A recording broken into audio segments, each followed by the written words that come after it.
Good morning, everyone, and thank you for joining us. I am Stacey Rose, Executive Director for the ADR Institute of British Columbia. On behalf of ADRBC's President, Board of Directors, Administrative Team, members, and in partnership with BC's Ministry of Attorney General, it is my pleasure to wish you all a joyous, safe, and meaningful Conflict Resolution Week 2023. I would also like to acknowledge that we are coming to you today from the traditional, ancestral, and unceded territories of the Musqueam, Squamish, and Tsleil-Waututh nations. As we celebrate the many gains that have been made in the field of alternative dispute resolution throughout our province in recent years, we also take this time to reflect on the work yet to be done. With the many pressures facing British Columbians on a daily basis, both at home and on the global stage, we at ADRBC recognize that affordable, accessible pathways out of conflict are more important than ever. We are here to support, to assist, and to help build those pathways, and to ensure that all who need our help receive it, regardless of financial resources or legal representation. And in the spirit of this important week of reflection, it is my distinct privilege and pleasure to introduce our very special guest this morning, BC's Chief Justice, the Honourable Robert J. Bauman. Having held this role since 2009, Chief Justice Bauman has also served as Chief Justice of the Court of Appeal for British Columbia and of the Court of Appeal for Yukon during that time. He is also the founding chair for Access to Justice BC. Despite what must be an incredibly busy October schedule, Chief Justice Bauman has very graciously agreed to join us in celebration of Conflict Resolution Week and all it represents for British Columbians. And what makes this visit even more special is that it is taking place on the cusp of the Chief Justice retirement this very month, marking 14 years of service in his current office and 23 years on the bench. Chief Justice Bauman, thank you so much for taking the time to join us this morning. I can imagine how busy you must be, but it's a pleasure to see you. Thanks very much, Stacey. I'm very pleased to be here to mark this very, very special week. For sure. I guess my first question out of the gate, sir, is after your many years of service, how are you feeling with retirement around the corner? How does it feel? I'm feeling excited. I've been studying law or practicing law or judging lawyers since 1974. So I've never really had a chance to do very much else. Mm-hmm. And I'm 73. This gives me some opportunities to enjoy life a bit more, to enjoy my wife, but as well to look at other opportunities. So I'm quite excited. Actually, you said this week was busy. It's winding down. Mm-hmm. I'm packing up my office, which is a little sad, but also moving on. Fantastic. Do you have travel plans in the first year? We'll do nothing exotic. I always like to kid that I'm not an exotic traveler. My bucket list consists of places like Tucson. Mm-hmm. Nothing too fancy. But we'll do that a bit, and I'll look at other opportunities. I took a sabbatical 20 years ago, or 30 years ago, and I wrote something, and I found that very satisfying. So I might try that again. Wonderful. Yeah, it does sound exciting. So in terms of looking back at your time in office, Chief Justice Bauman, any particular highlight or highlights that come to mind during that term that you'd like to share? Everything was interesting. And I always tell new judges that our work is relatively straightforward at times, and extremely complex at times, and extremely stressful at times. You have to find something interesting in everything you do as a lawyer, it seems to me, and as a judge. Mm-hmm. So to say there were highlights on cases, I wouldn't say there were. I found something interesting in all of the litigation that came before me, and all the legal problems I had to resolve as a lawyer. I found it all interesting. But I guess one of the highlights was in my current position, the chance to meet lawyers and citizens and have an impact by virtue of my office. Mm-hmm. I'm humble enough to believe that it's not the occupant, it's the office. That's important, but that opens up all sorts of opportunities to influence people, to influence events and to influence where the law is going.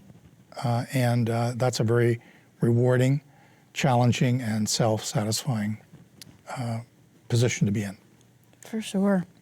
Just off the top of your head, do you have any idea how many cases you've personally heard in the span of your career?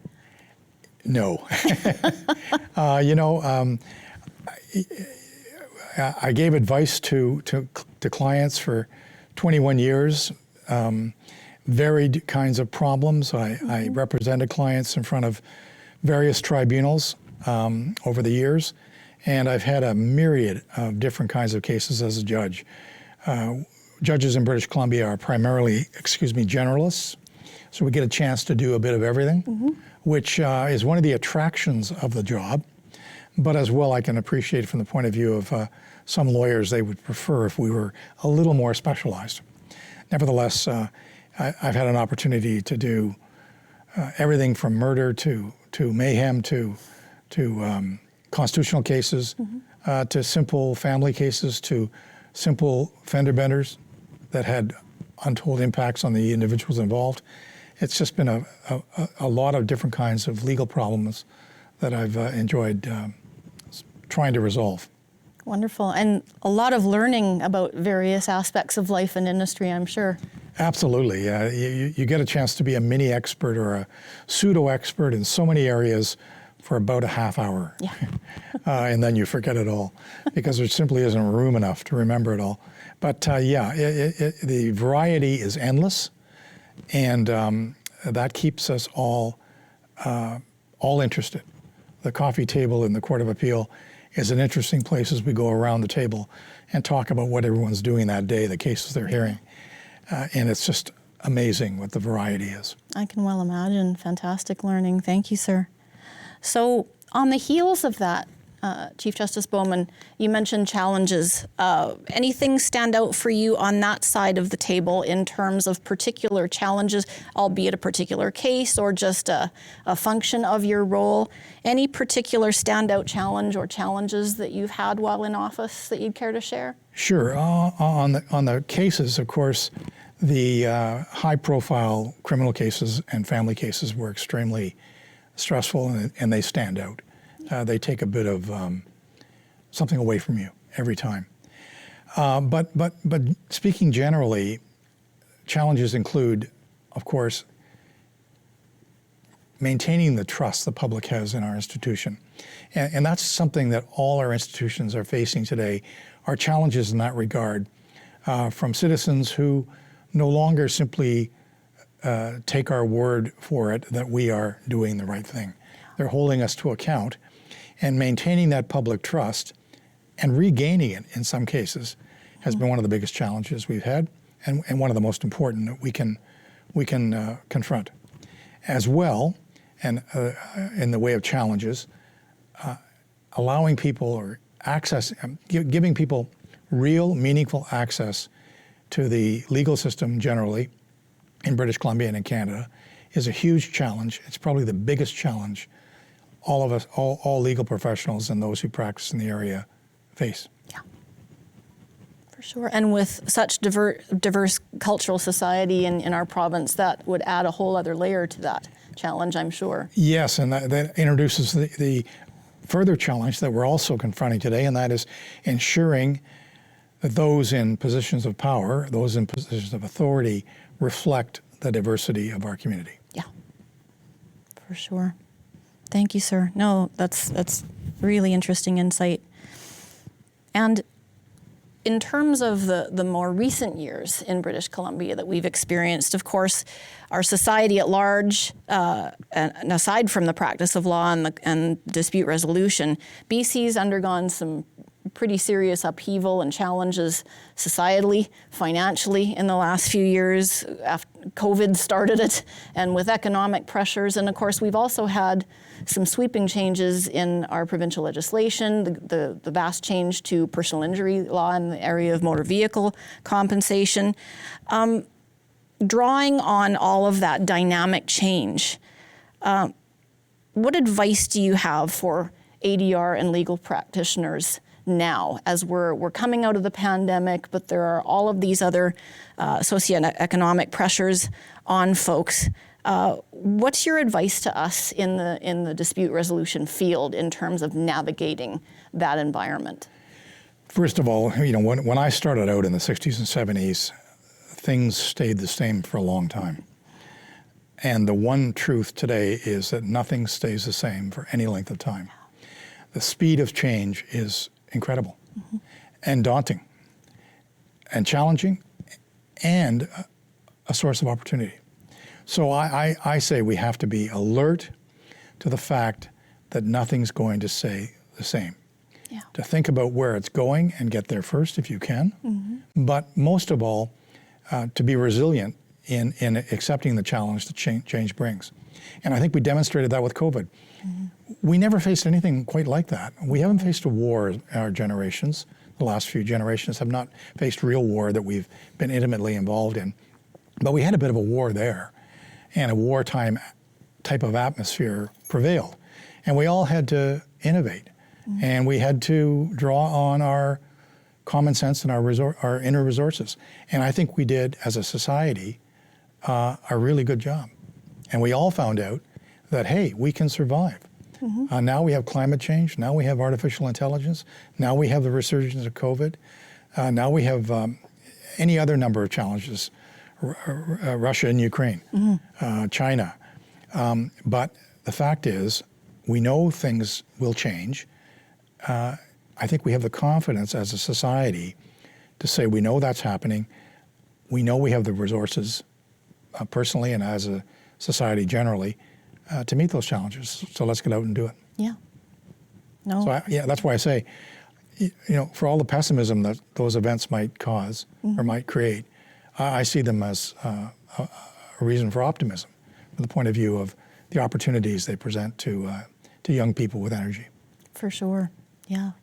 Absolutely. And also in our particular world, ADR practitioners, mediators, and arbitrators on our rosters, what we've found in recent years is that we got a push from the pandemic into online engagement more and more. And we all had to learn really fast, as you've said, to become familiar and comfortable with that technology. But what came of it has been so much better reach to outlying areas and underrepresented folks, up north and in areas where access to a mediation process was pretty difficult. So that's one thing that's how. Are you finding that in the legal realm as well? Absolutely. The technology, what we've seen with the use of technology, the efficiencies we can